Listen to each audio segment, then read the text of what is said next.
ષષ્ઠ પીઠાધીશ્વર વૈષ્ણવાચાર્ય પૂજ્ય ગોસ્વામી 108 દ્વારકેશલાલજી મહારાજે અભિપ્રાય ન્યૂઝની ટીમ તેના દર્શકો તેમજ સમગ્ર વૈષ્ણવ સમાજ અને શહેરવાસીઓને નૂતન વર્ષના હાર્દિક આશીર્વચન પાઠવ્યા છે.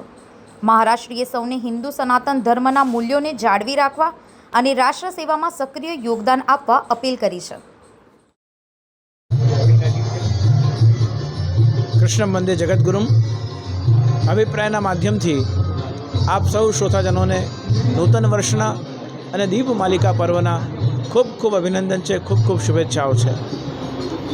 જેમ આપણે જાણીએ છીએ તેમ અજ્ઞાનથી પ્રકાશ તરફનું પ્રયાણ એ દીપોત્સવ પર્વ છે.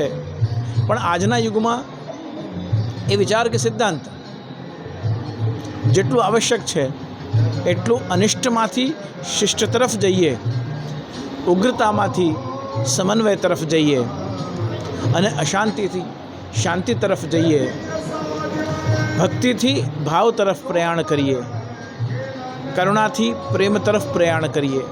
આ બધા જ સદ્ગુણોના શૃંગાર સજીને જ્યારે આપણે નૂતન વર્ષ અને દીપમાલિકા પર્વનો આ દિવ્ય તહેવાર ઉજવીએ છીએ, એ તહેવારમાં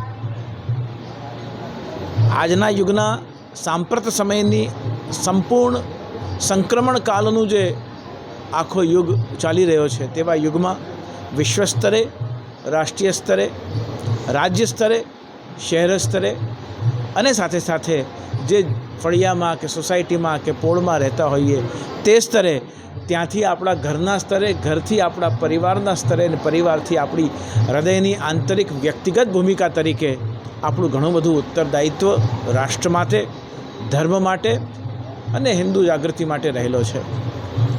એના સદવિચારોના સંકલ્પને સાથે લઈને આપણે સૌ નવા વર્ષમાં પ્રવેશ કરીએ અને ધર્મો રક્ષતિ રક્ષતઃ, ધર્મ આપણે જો ધર્મની રક્ષા કરીએ તો ધર્મ આપણું રક્ષણ કરે છે.